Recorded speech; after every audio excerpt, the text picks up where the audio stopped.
আজ যেহেতু একাদশী, সকাল সকাল উঠে স্নান করে ফেললাম, ফুল তুলে পূজাও দিয়ে নিলাম। গুড মর্নিং সবাইকে, আমি জয়ী। আমার ছোট্ট মিনি ব্লগে তোমাদেরকে অনেক অনেক স্বাগতম।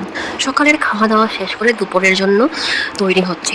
দুপুরে আজ হবে সাবুর রুটি। তার জন্য সাবুগুলোকে ভেজে ভালো করে মিক্সিতে গুঁড়ো করে নিয়ে আমি কয়েকটা লিচু খেয়ে নিচ্ছি। এই দেখো কি সুন্দর সুন্দর পাকা পাকা লিচু, এগুলো পাশের বাড়ির থেকে দিয়ে গিয়েছে।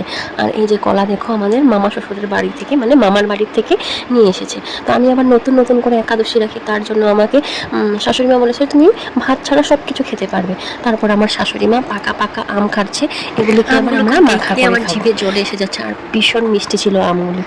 আম টাম খেয়ে এখন পর্যন্ত দুপুরের রান্নার আয়োজন। সাবু দিয়ে রুটি বানানো হয়েছে, এই রুটিগুলিকে আমি ভালো করে সেঁকে নিচ্ছি।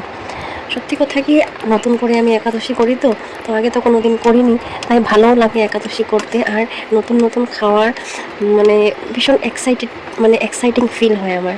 তো এই দেখো সাবু দিয়ে রুটি বানানো হচ্ছে। আগে আমি জানতামই না যে সাবু দিয়ে রুটিও বানানো যায়। তো শ্বশুরবাড়ি এসে সব কিছু জেনেছি। আর দেখো কি নরম নরম রুটি হয়েছে। আর ননদে পাঠিয়েছিল সবজি আর বাদামের চাটনি। এগুলো দিয়ে আমরা আজকে আমাদের দুপুরের লাঞ্চটা কমপ্লিট করলাম। দেখতে দেখতে রাত হয়ে গেল, রাতের খাওয়ার আয়োজন হচ্ছে। রাতে বেশি কিছু না, চা আর সাবুর পকোড়া হবে। শাশুড়ি মা সব কিছু রেডি করে দিচ্ছে, আমি সাবুর পকোড়া বানাবো আর রাতের খাওয়া আমাদের কমপ্লিট হয়ে যাব। সব কিছু রেডি করে একদম পকোড়াও বানিয়ে দিয়েছে, আমি তেলে ভেজে নিচ্ছি। রাতের ডিনার আমাদের হয়ে গেল।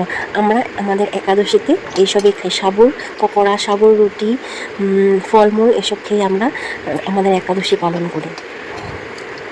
তোমরা কে কী ধরনের তোমাদের একাদশীর দিন কী খাও, কী ধরনের পালন করো, কমেন্ট করে জানাবে প্লিজ। আজকের জন্য বাই, সবাই ভালো থেকো, সুস্থ থেকো।